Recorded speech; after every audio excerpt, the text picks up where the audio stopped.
Okay, so our participants are starting to join in now. Welcome everybody. Thank you for joining us today. My name's Elena Campbell. I'm the Director of Advising for the Sciences in the College of Humanities and Sciences. And I'm starting us out with this contact information slide. I know there's bad weather going through the area, and so there's a chance of technical difficulties. We actually have a couple of our panel members that are having issues and may or may not be able to join us for the event. So I wanted to give you all our contact information so that if you do have any technical issues, you know how to get a hold of our office. So the College of Humanities and Sciences Office of Student Services, there's our email and our phone number.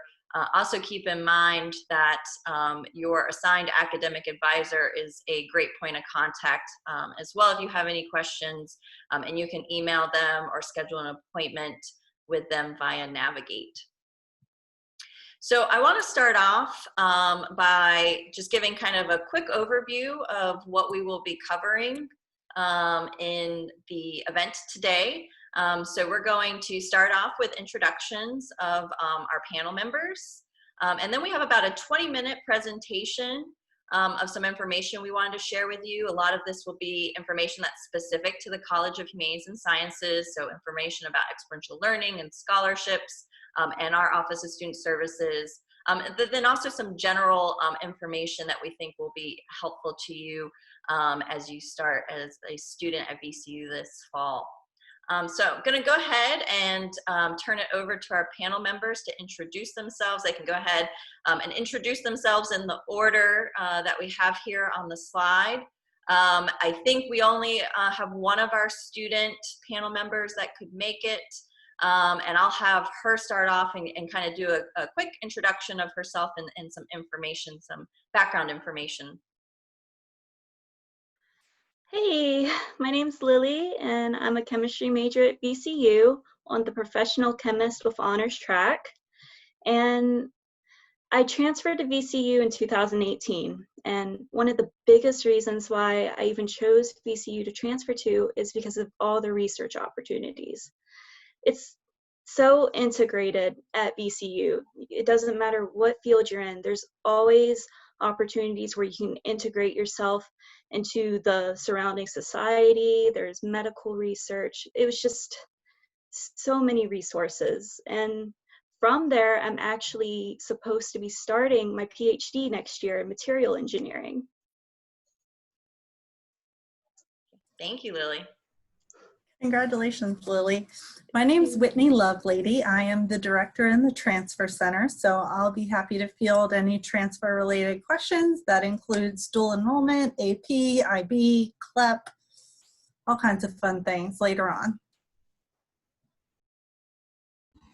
Hello, my name is Omar Campos, the Assistant Director for Undergraduate Recruitment. Any questions, admissions related or with our office, be happy to answer those questions.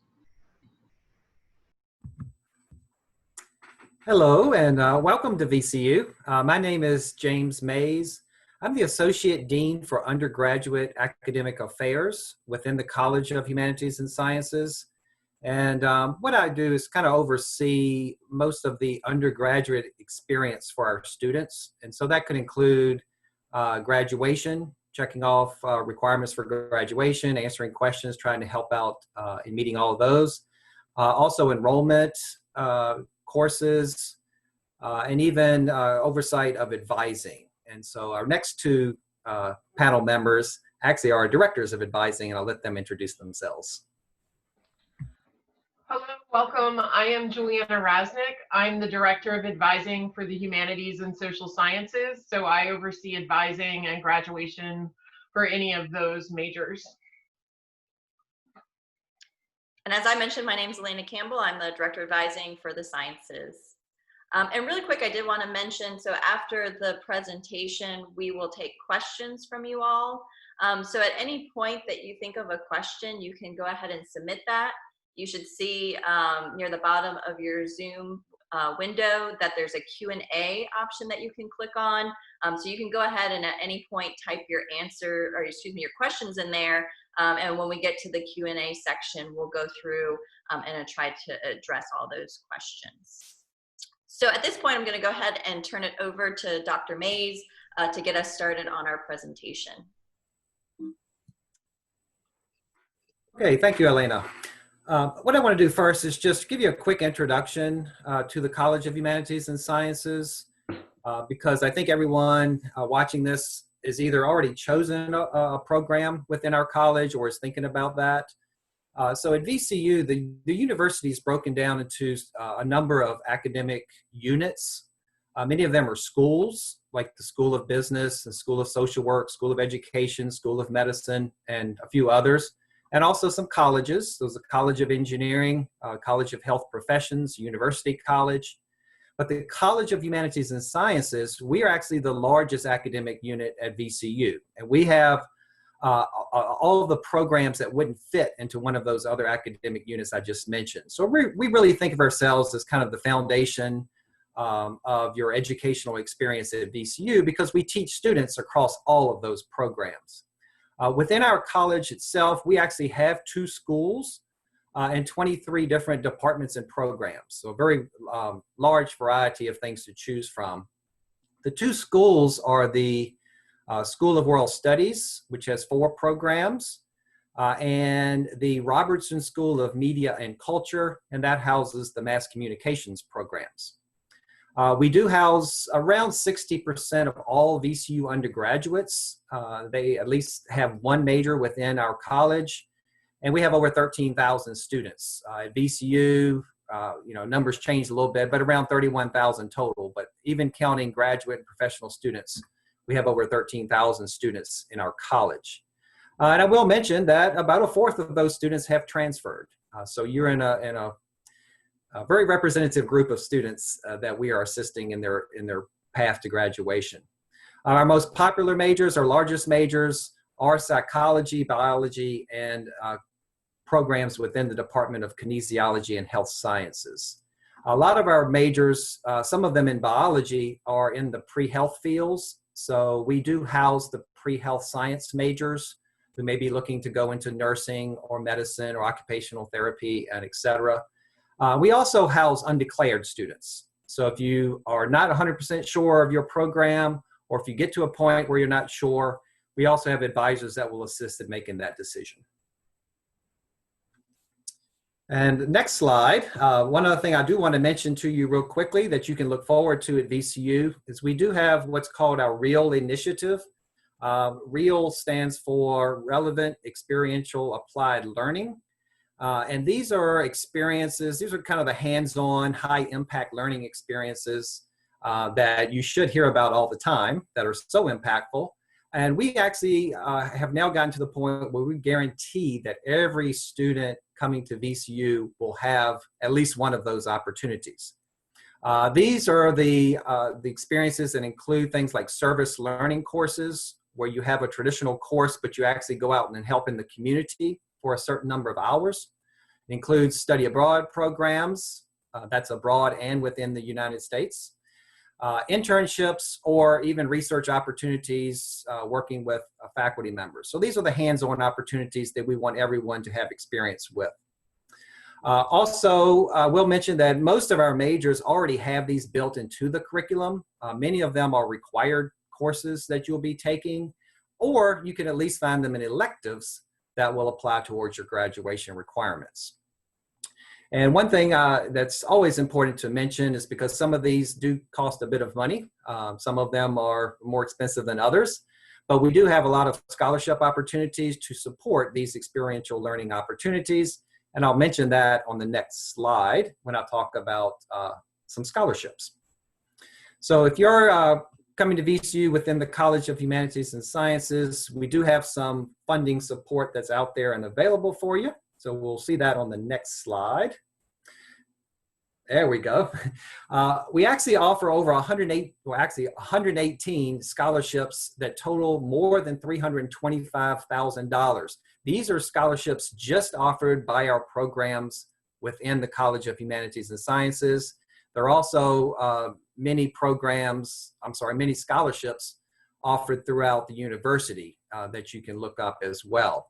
One particular set of scholarships, or that's a named scholarship, is the Baldacci Student Experiential Learning Scholarship from an endowed fund that was made available by the Baldaccis. And that actually provides about $50,000 in scholarships to a number of students each year. So we have actually funded students maybe $3,000, $5,000 to go on a study abroad program that they couldn't afford otherwise. It may be a few $100s to go and present at a conference if you're doing some research with a faculty member. So when you speak with your advisors, if you're looking at programs, you're not sure about the funding, please ask them about it, because we have a lot of opportunities for this. We have actually scholarships in most of our majors from donors across all our programs. They're merit-based. They may have special requirements. It may be something like a student returning to their education after being in the workforce, all kinds of examples like that. But there are a lot of different opportunities out there, and they're all housed in one place. It's a very easy application to fill in. It's a short essay. I think it's 500 words that describes most of them that you would turn in, and a recommendation. And these scholarships that I'm mentioning here, these are, the cycle for them is they're due at the beginning, probably in March, I would say, so maybe the middle of the spring semester. So that is something that you would want to look at coming up onto your second semester and moving forward. If you also look up scholarships across the university, there's some other options available there.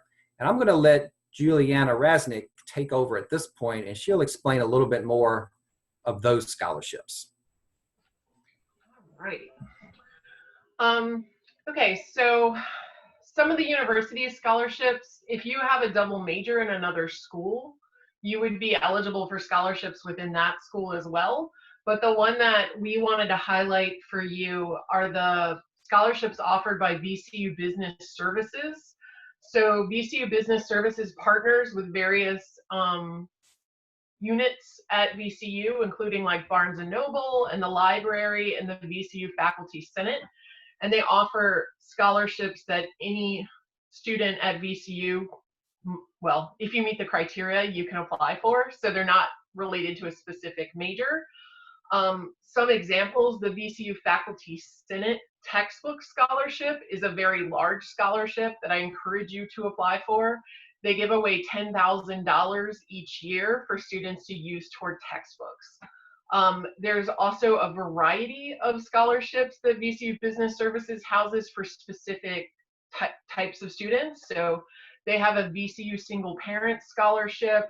There's scholarships for out-of-state students, international students, students who promote community engagement on campus and in the Richmond community, and students who promote diversity and inclusion. So that's just some scholarships I want you to be aware of. And you can find those scholarships, as James mentioned on the previous slide, there's a single application for a lot of these scholarships.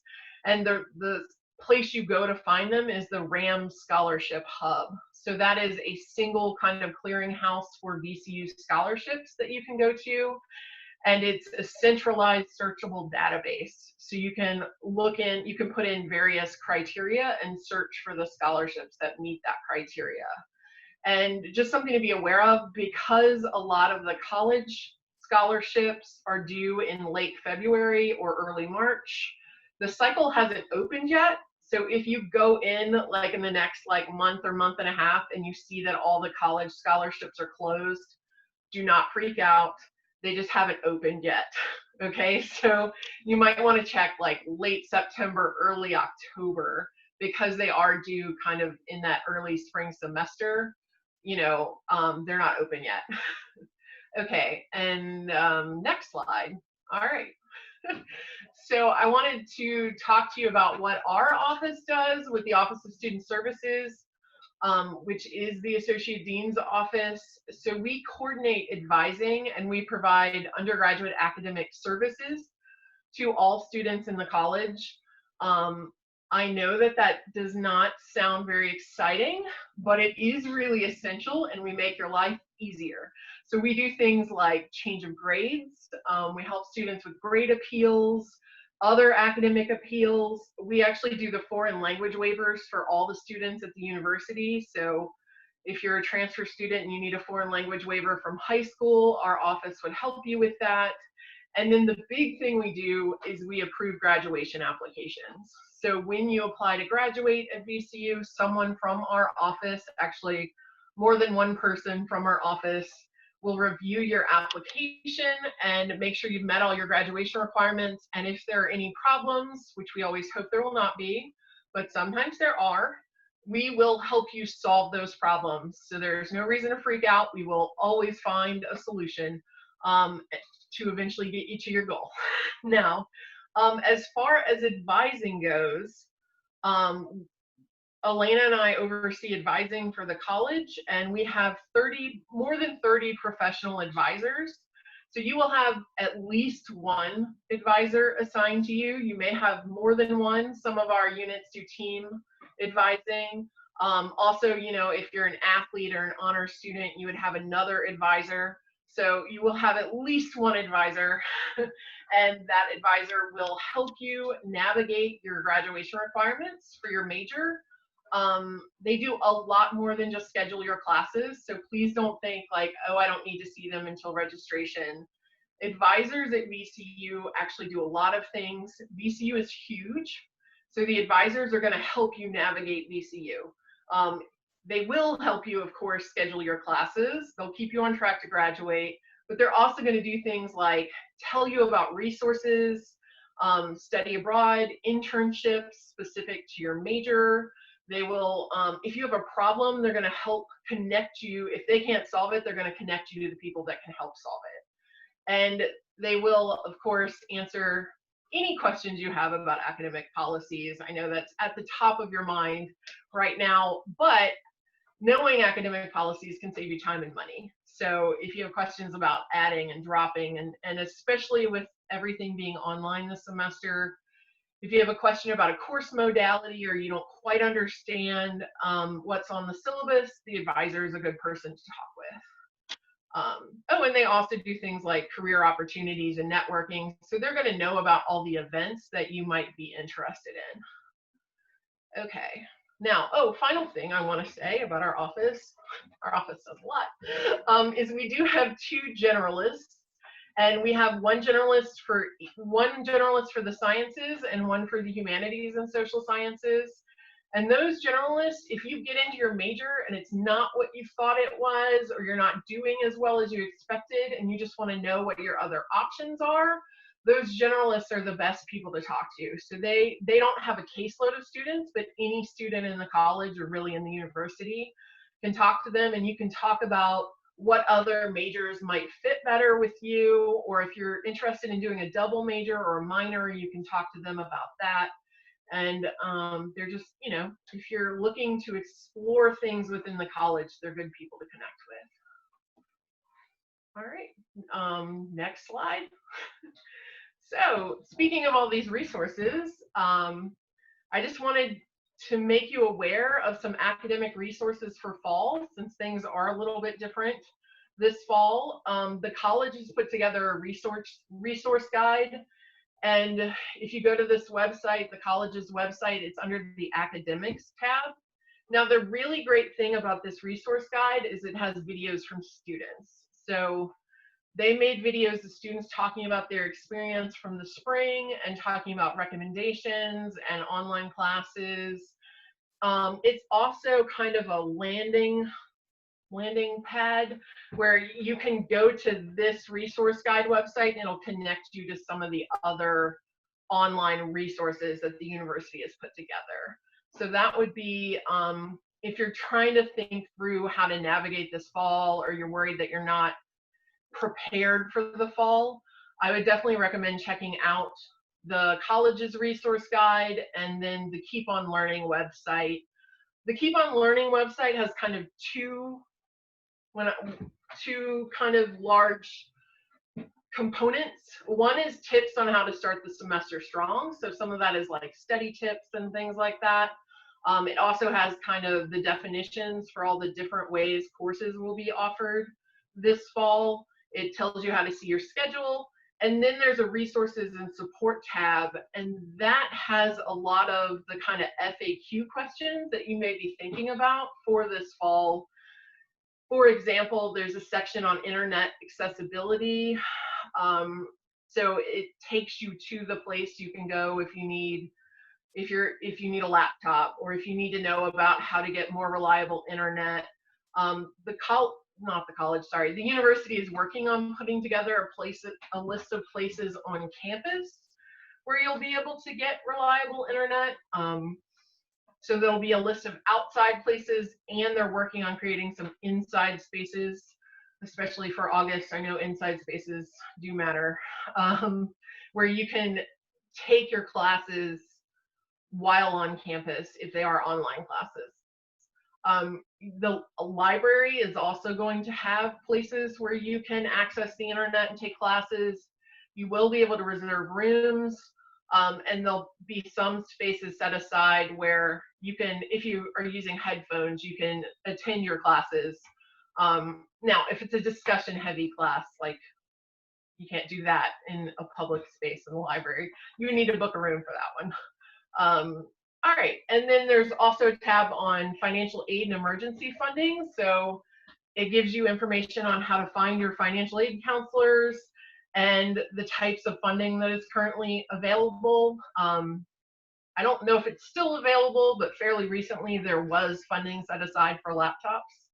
So if that's something you need, I would recommend you go look at that sooner rather than later.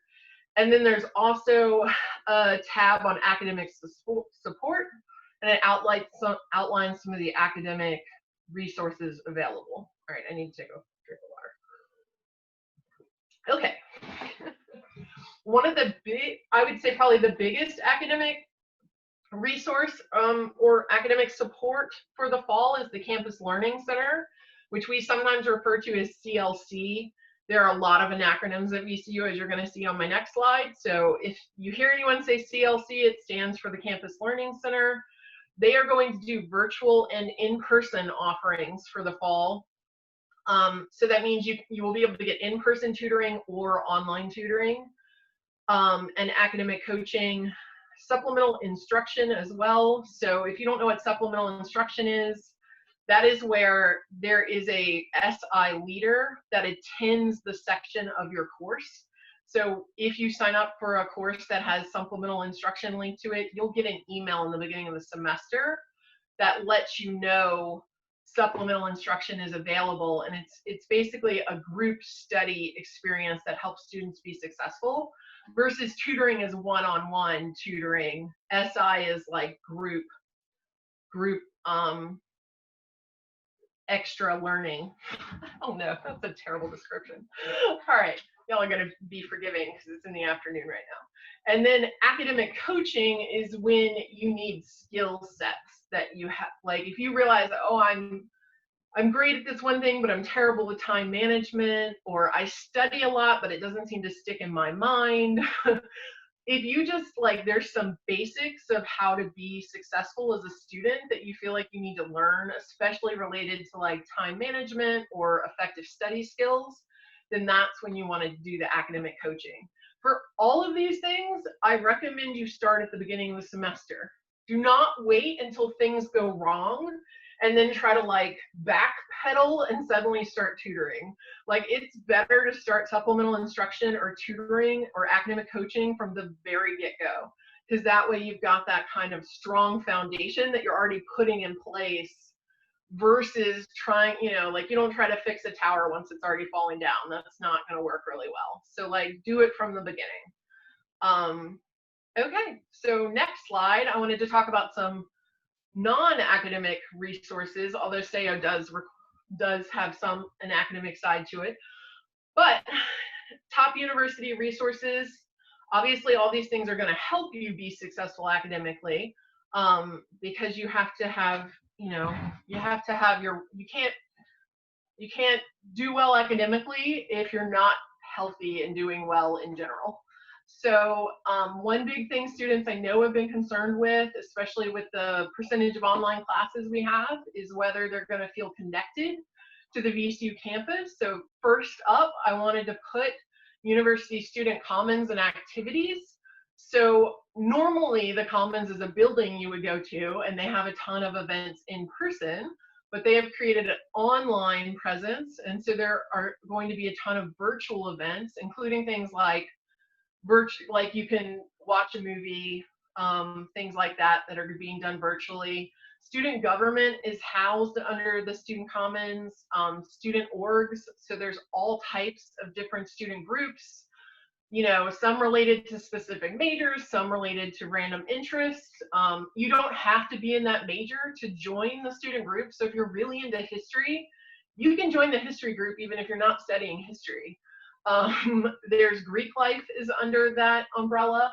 So I do recommend you go to their site, see all the different things they have going on. Next university resource is SEO, which stands for Student Accessibility and Educational Opportunity. So this is the office, if you need an academic support, whether you have you know, any type of disability and you need a support so that you can be successful academically, this is the office that you would apply for that accommodation through. So there's a variety. I do recommend you do that as soon as possible so you can get that processed, because ideally you want that accommodation in place before the semester starts, because you want to be able to tell your faculty, your instructors, right when the class starts, because you can't get retroactive accommodations. Next up is Omsa, so the Office of Multicultural Student Affairs. They offer student support and resources related to diversity and inclusion. They've been doing a lot of listening sessions and different like talking groups related to the protests that are going on, and just related to how students are feeling returning to campus, etc. Talking about kind of what's going on the national and local realm right now. So definitely check out them. They also have a multicultural mentoring for students of color and LGBTQIA students. So that's another thing to check out. Student health. Oh, and we always get this question, so I'll just answer it now. Yes, all of these offices are doing online services. So just because they're not in person, you can still utilize all their services. Student health, the well, and counseling services are all doing telephone appointments. So just something to be aware of. Counseling services, I think, is also doing Zoom, but I know they're definitely doing phone services. So student health, that's all you can do. Like I said, you can have a tele appointment with a doctor at student health if you need any of that. The well does a lot of like resilience training and kind of support for healthy behaviors. So if you're sick, you go to student health. And if you're working on being even better, that's probably the well, if that's how you want to think about distinguishing them. And then counseling services does all the mental health care. They also have a lot of support groups. And if that is not your jam to sit in or to Zoom with strangers about support group stuff, they have a ton of online resources that I highly recommend. So go check out their website. They have resources on depression, anxiety, stress reduction, grief, all kinds of things that are super helpful. So even if you're not like a people person, you can still utilize their information and their support. All right, so that's it for their university resources. Cool. Thank you. So just ending again on our contact slide. So if you do have any questions after the event today and you want to contact us or contact your advisor. So I'm going to go ahead. I'm going to stop sharing my screen here. And so this is the point where we're going to go ahead and move into the Q&A portion of the event. So as I mentioned, you should see the Q&A button. There's actually a chat button down at the bottom of your screen as well. So either one of those works. If you want to go in, if there are any questions you have from the presentation, or just generally that you have that we may not have covered, feel free to submit those. It's looking, I don't think we have anything that has come in yet. So we'll go ahead and give you all a minute if you want to submit any of those.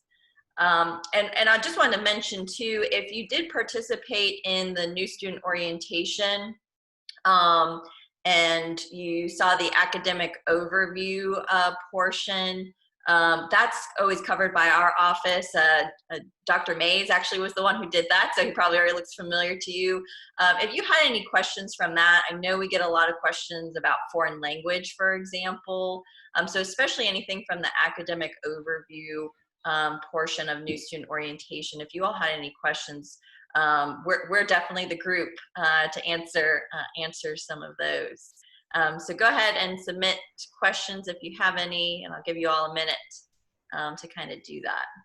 Elena, can I share a quick reminder with these students? Absolutely. Getting ready for the fall? Okay, so hi again, I'm Whitney. I'm over in the Transfer Center, and one thing that I want to remind everybody is that you need to make sure you send your final college transcripts if you're transferring to VCU. And so if you're taking classes in the spring or taking classes this summer, and especially if you're earning an associate's degree or a general education certificate, you want to make sure you have your final transcripts sent so that we can get all of your transfer credit posted, so that if it's impacting your fall schedule at all, then we can clear that up sooner rather than later. Also, you know, same thing goes if you had AP in high school. A lot of my transfer students forget to send their AP scores, or dual enrollment, if they took dual enrollment courses through a college other than the one they attended right after high school. Those are things that we see, you know, kind of missed a lot. So don't forget to send those. And you can visit the Transfer Center website at transfer.vcu.edu for all of our contact information. And I'll put that in the chat as well. Thank you, Whitney. You're welcome. Okay, so we got an early question we got on was, which major should I pick if I want to take the pre-med field for, let's say, nursing or dentistry? And Lily answered. Lily, would you go ahead and kind of give your answer so that in case there's others in the group that are interested in those fields? Yeah, so the fun thing about medical school is it really does not matter what your major is. What really matters is how you do and how you perform in those pre-medicinal track classes. So you have your organic chemistry, you have your biologies, and as long as you take those classes alongside whatever major you choose, you should be fine when applying to medical school. And as I said, you can be an art major and still get into medical school, and any major holds the same weight as like a STEM major. There's no direct perfect major you have to pick to get into medical school. And I think it's really important for people to know that, because a lot of people I've noticed will just go in and pick a biology major because they want to go into medical school, and they may not even really like biology. So really pick the major you're interested in. Do not pick a major because you think it'll help you get into medical school. Thanks, Lily. This next question I'm going to give to James to answer. Do you know when class syllabi will be posted, and is VCU using Canvas or Blackboard this semester? Yeah, so the second part of that question is both. VCU has always been a Blackboard using university, but we are now in the transition period to using Canvas. So many instructors, hopefully, are already moving their materials over to Canvas, but there may be some still using Blackboard. So unfortunately, you're coming in right at that transition phase, and so many of you will probably see both. I think more folks are now going to be shifting to Canvas. So moving forward, and that's everyone will be in Canvas next year. So you'll be seeing that soon. For syllabi, what we have suggested, made a strong recommendation to all instructors for this year, is that they do make their syllabus available at least a week prior to the classes starting. I want to make sure everybody's aware of that date as well. So our first day of classes is on Monday, August the 17th. It was originally scheduled for starting on Tuesday, the 18th, and the course scheduling information that's been posted needed to change. It takes a little bit of time for some of the programming to change. So you may have seen that the first day of class was the 18th, but it's actually August the 17th. So if you have a Monday class, you want to make sure you're making yourself available to attend class on that first day. So that is August 17th. Also, if you look at the class schedule, now I know that not all faculty instructors will do this, but we have opened up on the course schedule. There's a link for syllabi, so some faculty will put a link out there on the course schedule. They may also put on that syllabus link comments about their course in terms of specifics on what's online. Are they meeting at a specific time, or could you see their material on your own time if it's recorded? So some faculty will put that out there on the course schedule, and what you want to look for is that syllabus link out there. So it's not a requirement, but we are hopeful that many of the instructors will have the syllabi available a week ahead of time. Please feel free to email your instructors if you haven't gotten any information, and not only as a reminder to them to post it, but also if you just want them to send that to you and you haven't seen it or don't know where to find it, feel free to email your instructors. You can find their information on the VCU website and you look up your course schedule. Okay, thanks, James. These next two questions, I think probably Whitney or Elmer can probably answer these. So the first one is, can I still apply for the transfer grant for this fall? Yes, the answer to that is yes. What you'll want to do is, if for those of you who are graduating from a Virginia Community College System school, you can take your official community college transcript and the SHEV 2-year transfer grant application. And I think their website might be down right now, but I will share a link to it in the website, in the chat line. Anyway, I have it saved as a Google PDF, so anybody can access it there, but you'll take that application and your official sealed transcript that has your associate's degree on it to our Student Financial Management Center. Yeah. Do you guys know what the hours are? Have they finalized the hours for that yet? Not that I've seen. Okay. They will, the Student Financial Management Center in Harris Hall will have in-person open hours. I want to say it starts next week on the 10th. For some reason, the 10th is popping into my head. But if you're going to be on campus for the first time during the first week of class, that's fine. You can turn that application in then as well. Thanks, Whitney. Next one is my admit portal the place to check to see if VCU has received my final transcript?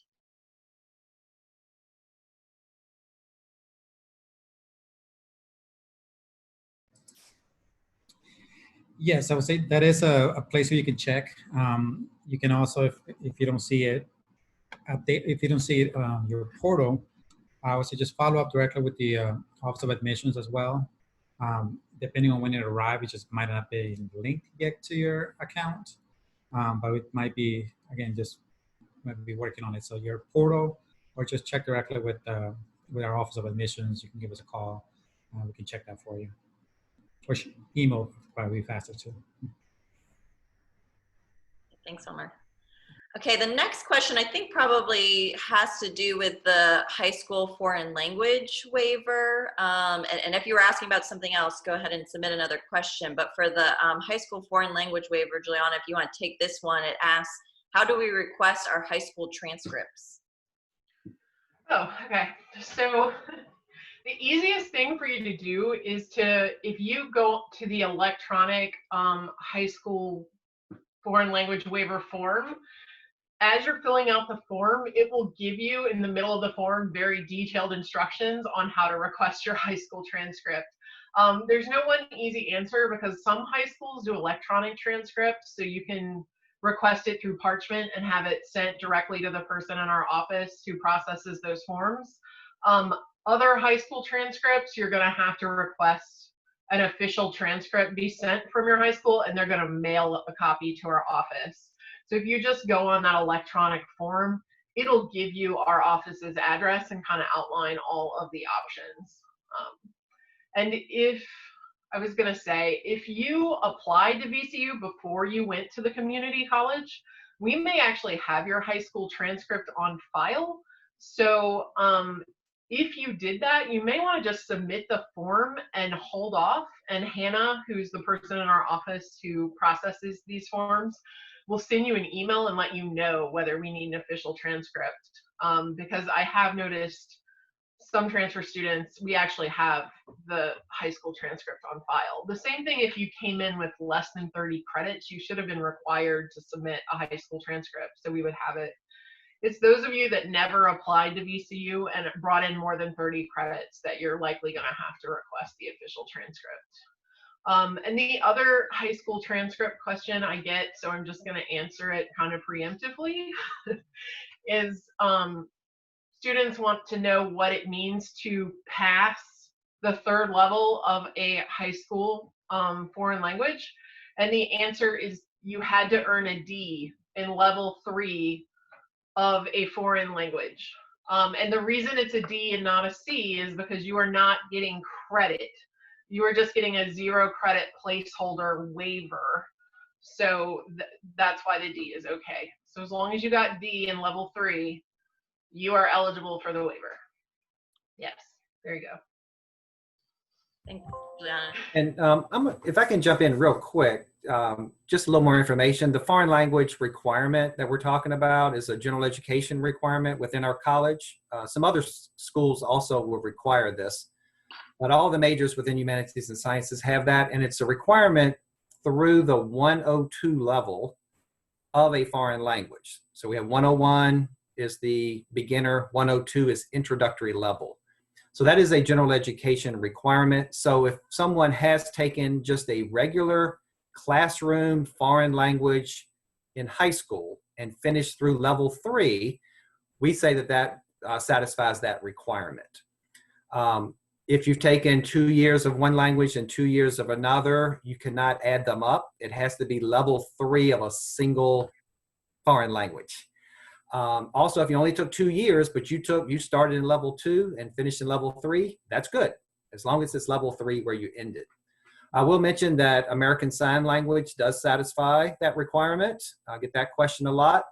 If you are already a native speaker, already fluent in the language, that will also satisfy it. I would just say, along with any other questions like this that might pop up, you would want to talk with your advisor to get all the information just on how to make sure that gets checked off. If you've taken a course somewhere else, let's say you took a course that transfers to VCU as Spanish 102, that also will automatically satisfy it and you'll get those credits. So if you've already completed a course at the college level or equivalent, then you'll still get the credits and you can go ahead and take the next course in the sequence. The last thing I'll say is if all you've done is the high school foreign language and you want to take higher level foreign language courses at VCU, you do need to take the foreign language placement test in the language that you want to pursue if you want to start in any course higher than 101. Again, if you've already transferred in a course for credit that's equivalent to a certain number, then you can take the next one in the sequence. But if all you're doing is transfer, is bringing in the waiver, that doesn't mean that you can already start at the 200 level. We're going to want you to take the placement test just to make sure that you're not starting at a level higher than you're ready for. So hopefully that's somewhat clear because we get that question a lot about what language can you take and how much you're required to take. If you want any clarification, send it in a question and we'll come back to it.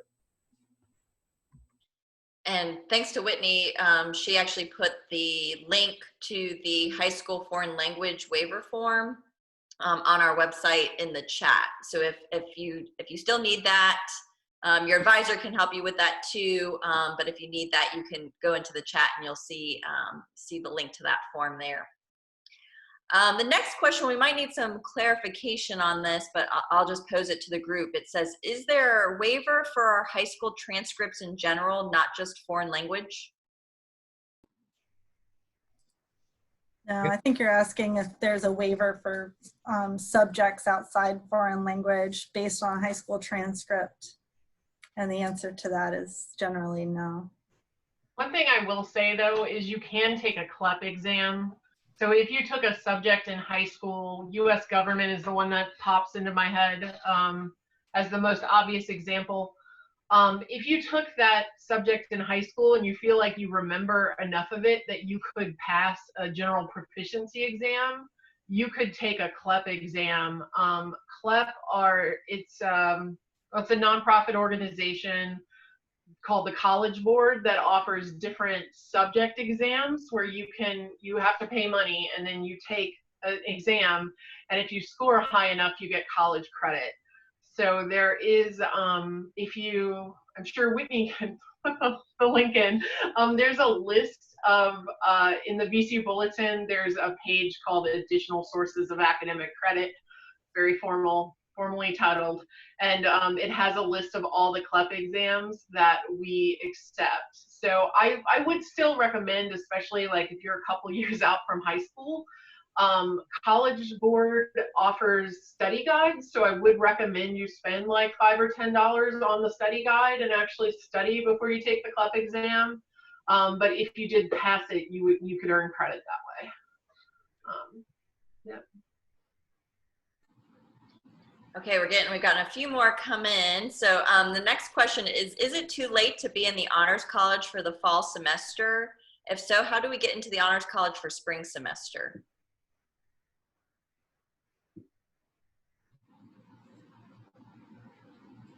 Anybody want to take that one? So I don't know the answer as to if it's too late, but I do know that you can still, so you don't have to have applied for your first semester to make it into the Honors College. So I would recommend you go to the Honors College website, and there should be an admissions, there's a page that outlines what you need to do to admit. I would recommend you do it sooner rather than later, because I know there is a point in terms of the number of earned credits where it becomes too late.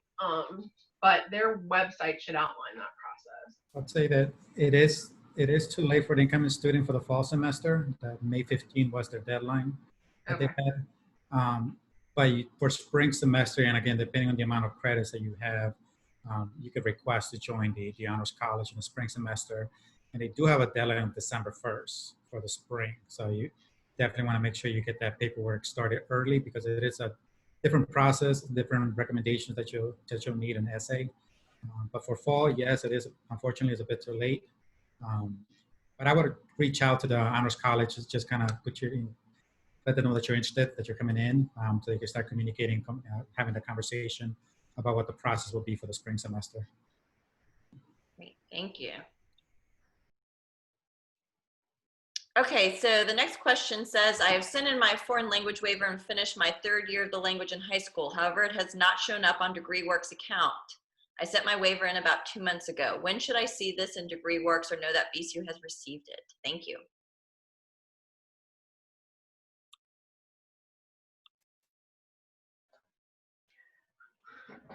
So I recommend you actually email HS Advisor and ask, because Hannah would be able to check. I suspect that it's actually posted and your DegreeWorks page hasn't been refreshed, and that's why you're not seeing it. Because the reason I say that is because you have, so DegreeWorks, this is technical knowledge, but it'll help you in the future. DegreeWorks refreshes every day if you're registered. So because y'all aren't registered for classes yet, your DegreeWorks is not automatically refreshing every day. So there's a possibility that your waiver actually is posted and you just can't see it on DegreeWorks. You could check your transcript in e-services, your VCU transcript, and if it's been posted, you would see it underneath all your transfer credit. But the other short way to solve that is to either email your advisor or email HS Advisor, and we can check for you and see if there is a delay, what's causing it.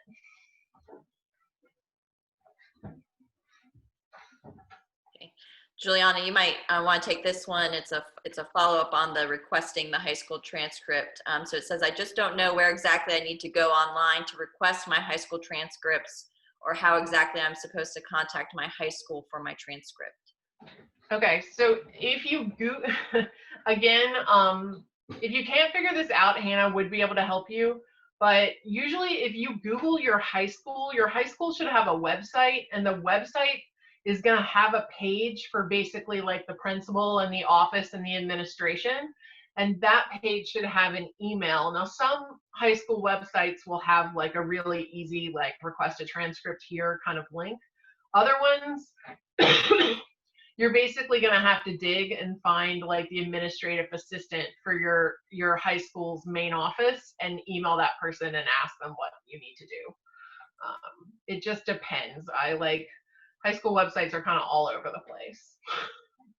Yeah, one thing you might try first is also, not first, but also is type in the name of your high school. Like I went to Midlothian High School, so type in Midlothian High School transcript.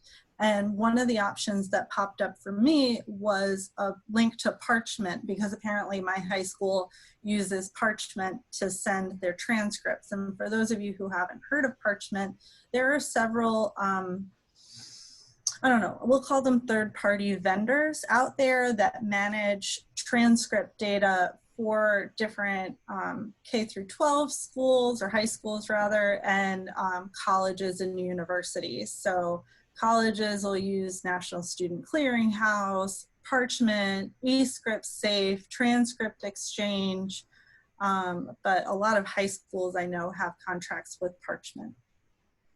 I'd like to add to that. Right now, we're trying to make that process a lot easier, given that a lot of schools are closed, so you're not able to, everyone's working. So if you can reach out to either your guidance counselor that you had while you were at school, or the school's registrar, they can, if they don't have access to Parchment or any of the online services, or if you're no longer in the system, because depending on how long you've been out of school, they can send us a PDF version of your transcripts, and we are processing those as official, as long as it's coming directly from the registrar, the school's registrar, or your guidance counselor or the counselor at that school. So between those two, again, just looking at the website, all the schools should have somebody listed as the school's registrar. That should be the main. But if that person's not available, it's just the guidance counselor or the director of counseling at that high school should be able to get you a PDF version sent directly to our office from their account, or from their email account. Okay, great. Thank you, everybody. So we don't have any other questions submitted at this point. If you do have more questions, feel free to submit them. I did want to see, Lily, if you could talk a little bit about your experiences from the spring semester with online courses, and as you gear up for the fall, any recommendations that you have, especially with online courses or online activities, resources you found helpful, or things that you want to mention that you think would be helpful to the group. Okay, so last spring semester when everything transitioned online, I felt like the professors were completely in the same boat as the students, and still, even now in the fall, we're still definitely feel like they're learning how to transition classes the best they can and online. And because of that, they're more openly available than they would traditionally be in class.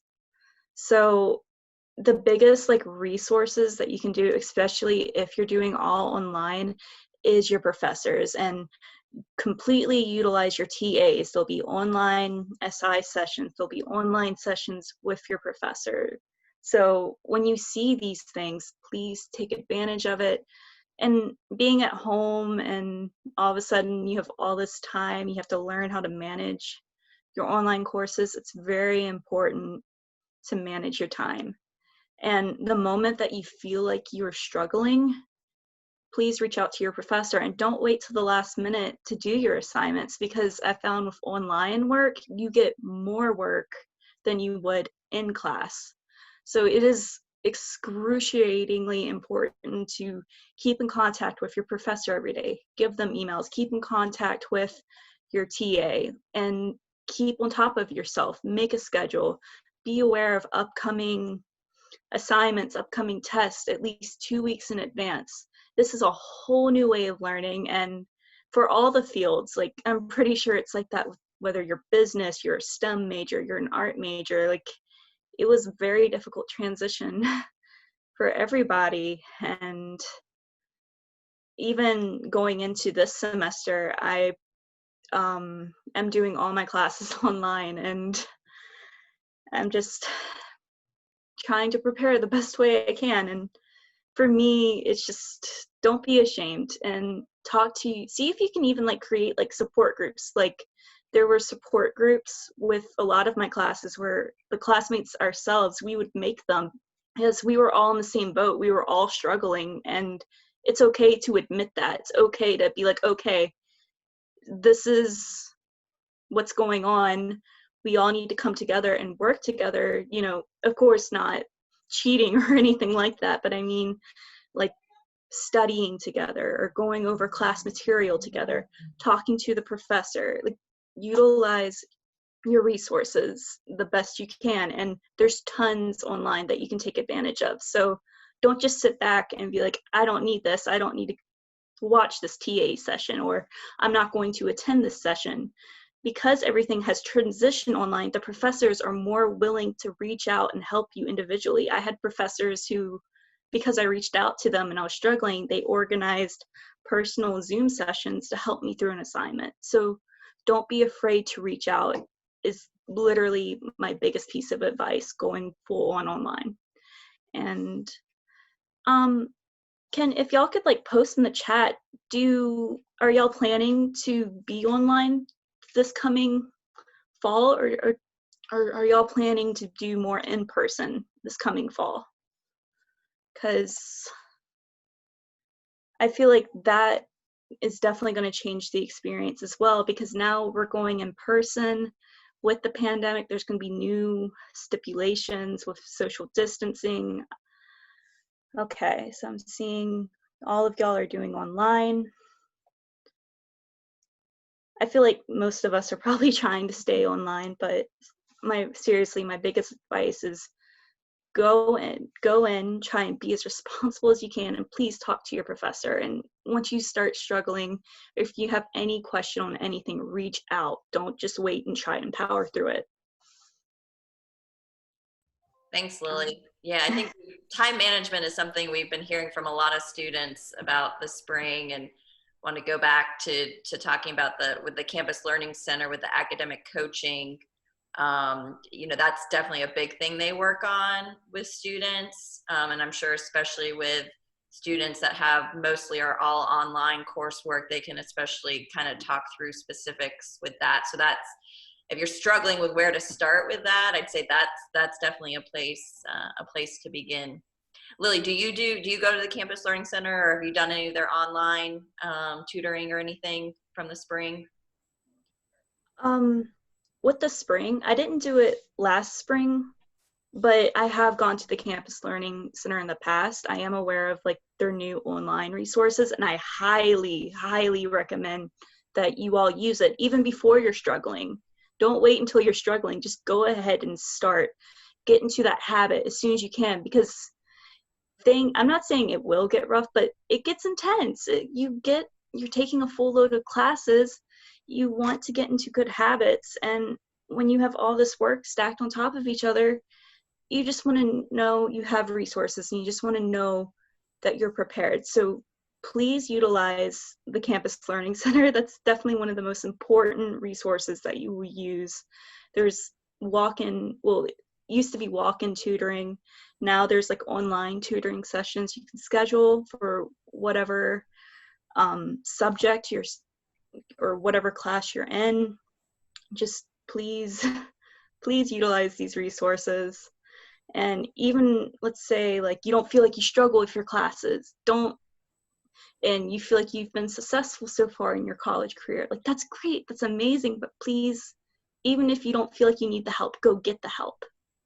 Because I promise you will thank me later. You will thank me months down the line, like, hey, yeah, thank you, Lily, for telling me to go do this. Because you just want to do this. You want to get into this habit, and things get intense. And I'm telling you, online classes, especially when you're far up in your degree, which most of you are transfer students, most of you are about to get into the real stuff. This is when things are going to start to get difficult. This is when you're going to have to learn how to really study and how to really learn how to manage your time. And it's okay to have someone help you and guide you so you can do the best you can with your degree.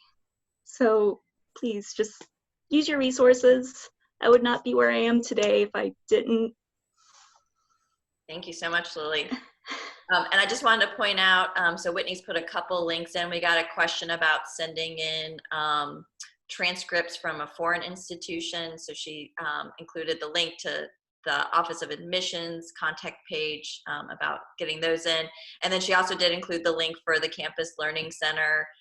You'll see a lot of summer information up there, but they'll pretty soon be transitioning over to putting up their fall information. So that's the schedules for tutoring and how you do tutoring, academic coaching, all of that. So check out the website.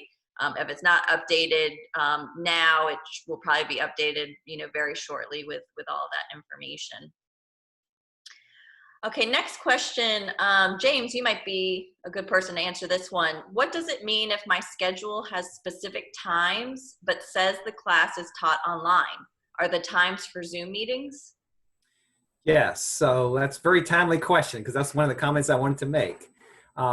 Everyone, make sure you do check your schedule. VCU reposted a new quote-unquote final schedule on July 15th. Because we did want instructors to be sure they were making their decisions on the modality of their course.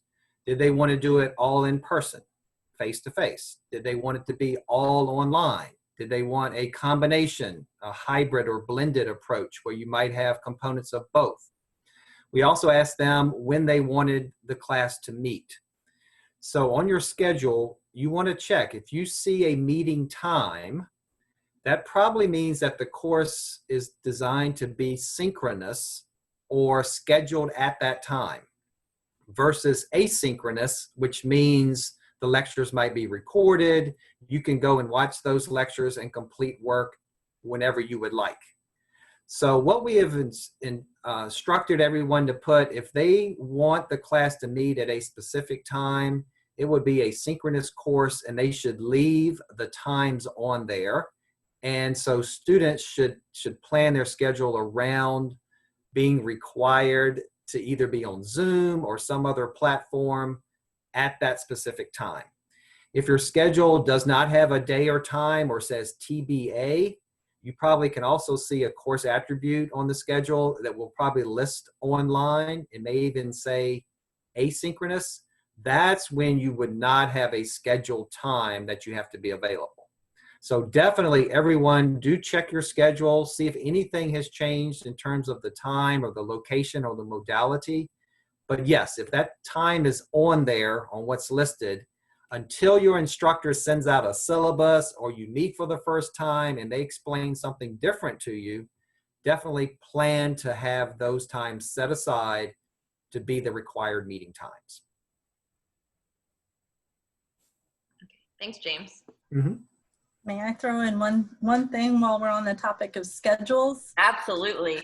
Thank you. So when you look at your class schedule, if you have a class that's meeting in person at any point and it says H Hall, H-H-A-L-L, that means it's in Harris Hall, not Hibbs.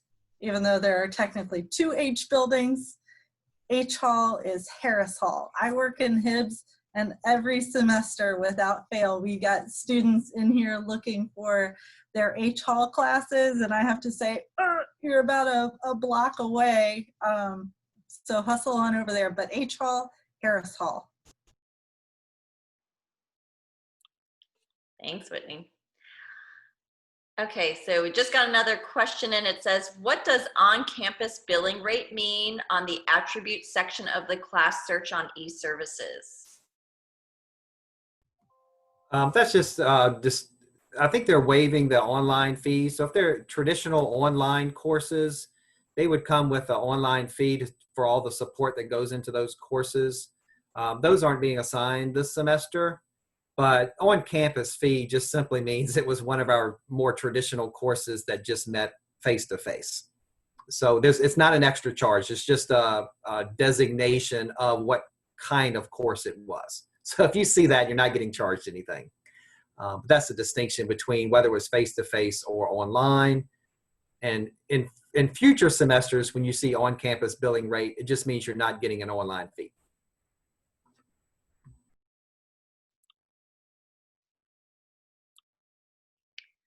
Okay, so we haven't had any other questions come in. Is there any other information, pieces of advice that anybody would like to share? Don't avoid your advisor. They are going to be one of your biggest champions on campus. Get to know them, work with them, listen to them. So yeah, if you aren't sure where to start with a question about something related to VCU, start with your advisor. If for some reason you don't choose to start with your advisor, you're welcome to contact us in the transfer center if you're a transfer student. If we don't know the answer, we know who does. And your advisor does too. So big resource there. I would say if something goes wrong this semester, let people know sooner rather than later. So as soon as things start to fall apart, send an email to your instructors and your advisor, letting them know. Even if you think you're going to be able to like pull it back together, just send the email being like, hey, like I'm struggling or whatever. One, they might know about resources that you can utilize, but also that way, like what you don't want to do is like keep thinking that you're going to be able to pull it together and not pull it together and then disappear. Because we always have students that like just disappear, and then they kind of get embarrassed. They don't want to admit that they're having problems, and like they're just like struggling and underwater and have lost the ability to prioritize, which is what happens when you get super stressed out and you're underwater. And so then they kind of disappear, and the faculty are like, what happened to that student? They were here and now they're gone. It's better if you just like send that email sooner rather than later. Like don't just disappear, like let people know what's going on. And then, you know, they can help, they can like walk you through. If you need to take something off your plate, your advisor is a great person to have that conversation with, where you like figure out like, oh, maybe I do need to withdraw from a class or whatever, you know, like they can like talk you through that. And especially like in terms of like future appeals, it's better if you have that documentation that there was some sort of problem versus you just disappear. So don't disappear. That's my big advice. Oh, and there's no problem that you're having that we have not heard about. Just FYI, we've heard all the problems. So like students always think that like they've got this really unique, and I was like, I think adults do it too, we all do it. Like we think that we've got this like really unique set of problems that like no one else in the world has like had this particular like combination of like bad luck and craziness and mental health issues and whatever else. And like it's like I don't want to say it to anybody, but like you are not alone, and whatever your problem is, I guarantee you your advisor has had like dozens of students sit there and say the same problem. Like it'll be a slight like variation on it, but like you're not alone. The advisors have helped students solve all kinds of problems, and don't be afraid to like go tell somebody what you're going through and get connected to the resources you need. Yeah, I want to add a couple quick things. Number one, make sure you are checking your VCU email on a regular basis. That is our official form of communication. That's also where you'll get communications from your advisor. It was mentioned in the presentation that we have our advising platform called Navigate, and that's an app you can get so that appointments are scheduled through there. Advisors reach out to you through that to set up things or to give you information. So be sure you are checking. Yes, it's the old school email, but that is what you want to make sure you keep track of. Not just for your classes, but for just general information about the university, events that are going on. Do be sure you check that. Also, make sure that you are looking at that Keep on Learning page. Any kind of information out there on the VCU website about the semester, you want to keep checking and make sure you're aware of all the deadlines that are out there. That includes the add drop period for classes, because it's slightly different than typical. So you can actually add classes up until the second Monday. I think that's August the 24th. But the drop deadline for this particular semester is at the end of that week. So be very careful when you're adjusting any of your courses. If you need to be full-time and you've got your schedule, but you're in that drop period and you drop a course or two and you fall below full-time, you may not be able to add something in its place. We'll try to get that resolved if you speak with your advisor, but just be very careful knowing when you can add and when you can drop. Also, add drop. If you drop a course, it's gone. You will not be charged for it. It will not be on your record. You won't get a grade. But after the drop period is over, then if you want to get out of a course for some reason, number one, talk to your advisor and make sure it's a good idea. But number two, that would then be a course withdrawal instead of a drop. And depending on how soon you do it, if it's in the first few weeks, you might get a prorated refund for your tuition back. But after those first few weeks, there would not be a refund for withdrawing from a course. The withdrawal deadline typically would be at about the 10th week of the semester. But for fall semester, it's actually at the very end of the semester, just like it was for our previous spring semester, give you even more time to decide. But my point is, just make sure you're looking yourself or you're having that conversation with your advisor to know any kind of deadlines like that, because that makes a big difference, not only in possibly your grades, but in money that you're spending and time that is taken towards graduation. So be very careful with those, especially if you're thinking about your schedule and you've got more than you really want and you're trying to decide what you want to be left with. Don't forget to drop the course that you don't want, so that you're not paying for that course, even if it's just a small amount. VCU is different from some other institutions. If you're not going to attend a course, or maybe all of your courses, let's hope that's not the decision, but if there are any courses you decide you don't want to go to, make sure you drop them. We will not automatically drop courses when a student doesn't show up.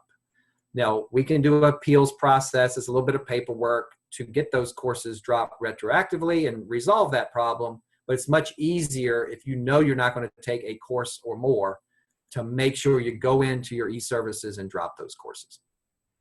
So be very careful with your registration and your deadlines. Okay, we got another question that came in. What would be the best way to get familiar with the campus if you've never been yet and to know where to park if you commute?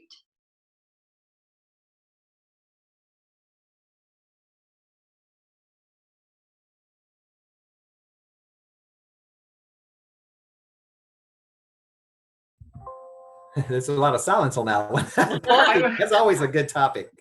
I don't know that I have a really good answer, but and anybody else can add something here or correct me if I say something wrong, but parking services will certainly have information. So that's where I would start to see what information they have about where you can park. There's street parking, there's metered parking. If you park a block or a few blocks away, there's actually street parking. You just have to make sure you park the right day of the week when they're not doing street cleaning. Everything is clearly marked what days you can or cannot park in a certain location. That's down Cary Street, Main Street, some of those cross streets there.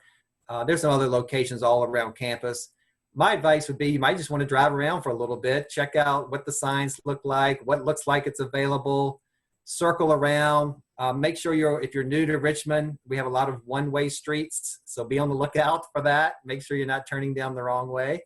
But I think parking services might have more information. I actually have been here for a long time and I still park on the street.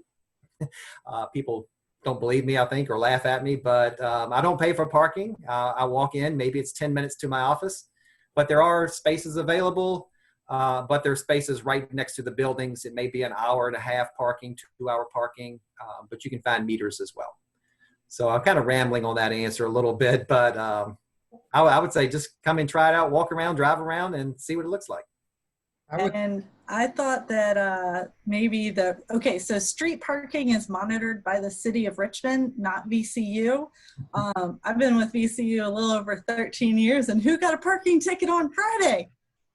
I did, because I played with fire and I got burned. So don't be like me, pay attention to the time limits where you park. Yeah, and on that note, if you have like a 50-minute class, I don't recommend you park in like hour parking, because it's going to take you like 10 minutes to walk to your class and 10 minutes to walk back, and then you're going to have a ticket. So if you have a 50-minute class, you need like 90 minutes to 2-hour parking. If you're willing to walk, you can definitely find, I'm like James, I don't pay for parking. Although I think we also have the advantage of we usually get there pretty early in the morning. But so I would say, like, you need to allow yourself time to find parking. Like, you cannot expect to show up on campus like 20 minutes before your class and like find parking and be able to get to your class on time. Like, especially if you're coming at like 2 in the afternoon or some really busy, like the later in the day, the harder it is going to be to find parking. So factor that in to your parking plan. But if you're willing to walk, you can definitely find parking.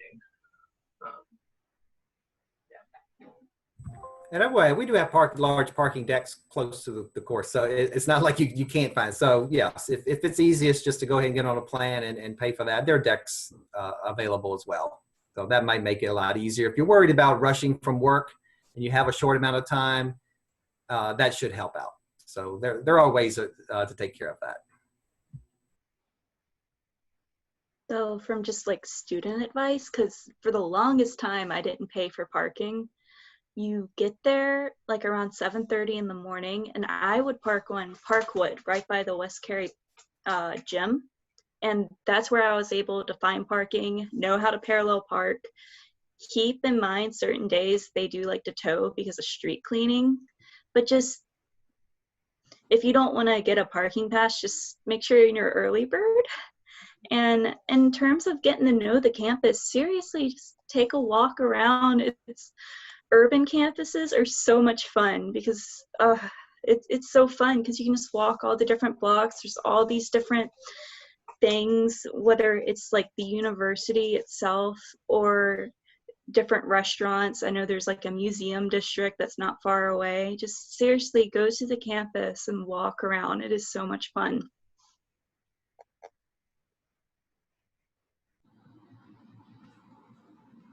Okay, we got another question that came in. What is the last day to submit the immunization form? Can I submit it later once the pandemic minimizes? So I just popped onto the immunization website on the student health, well, it's on the student health website. It's the immunization page. And it says you have up to 30 days after the semester begins to submit your vaccine documentation. And that's if you are not a health sciences student. So if you're not nursing, dental hygiene, clinical radiation sciences, or clinical lab science. So, you know, it does need to be in a reasonable amount of time, but you do have 30 days into the new semester. Can you submit it through their portal, Whitney? Does it say? You know, that's a good question. Because I don't think you have to go in person to submit it. So if you're worried about, like, you don't want to be exposed to people that potentially have COVID in the student health clinic, I think you can do it through their portal. Yes, you can. You Yeah. can. So I'll put that in the chat as well, but it says students are encouraged to use the Student Health web portal to submit vaccine records. Here we go. I'm like the queen of this little chat box over here.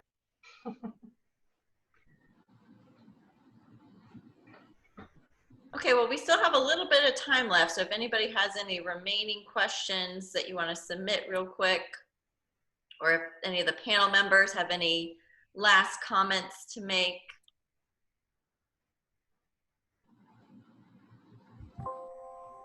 Maybe I'll mention something real quickly. For courses that are transferring in, you do want to make sure those transcripts have been sent to VCU. But also, you can go into e-services with your ID and password, and this is where you would go to add classes and pay bills and do everything. That's where you can check your VCU unofficial transcript. So you can always look there to see what transfer courses have been posted and just to see what's on there. That also goes for when you've completed courses. You can see all your grades and academic standing and all that information. But also there's a link there called Degree Works, and that's what was mentioned earlier. That's where your degree audit is. So it shows everything that's required for graduation, from your credit hours and GPA all the way down to the individual courses in your major or your double major, your minor, whatever you're trying to complete. But it's an electronic check on all your requirements. And what I would say is if you've already sent your information in, whatever transcripts they were, go into the degree audit and make sure it looks like everything is there. And if you see something that looks missing, again, you can reach out to your advisor or to the transfer center and ask that question, because you want to take care of that as soon as possible. And that leads me to one other comment. If you take care of that and something looks missing and it really is still on the way, and let's say you didn't realize that course was going to be posted and you take that course at VCU and then it gets posted later. One thing you want to avoid at all costs is retaking a course that you already have credit for. If you take a course at VCU and retake it again, you can only count that course towards graduation one time in terms of the number of credits. Same thing applies if you have transfer credit. Be sure that you're not retaking the equivalent course that you have on your VCU transcript, and you can see that on your degree audit as well. So I guess two things I'm saying. Make sure you check and make sure it looks like everything that you're transferring in is there. And also make sure from now on that you're not taking a course you already have credit for, because that's one thing that can cause an issue when it comes time for graduation. Because if you have a transfer course and a VCU course, it may look like you have extra credits and you really don't. So those are my last two bits of information that I will provide. And we got another question that came in. It says, am I required to submit the immunization form even if I'm taking all my classes online?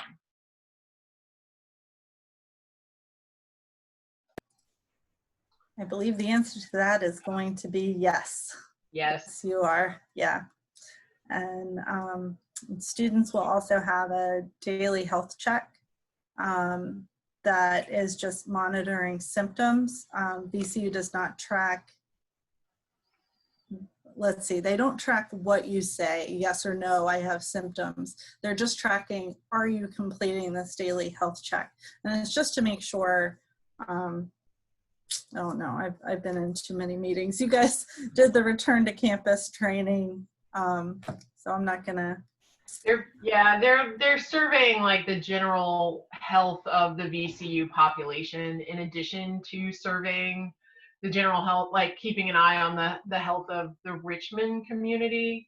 And so that's why even if you're in online classes, you still have to answer the same way, like the staff and faculty that are working entirely remotely, we're also answering those quizzes just so they can have kind of like a daily survey peek glimpse of like where the population health data is. But they don't keep any of that. It doesn't go into a database or anything. And it is quick to fill out.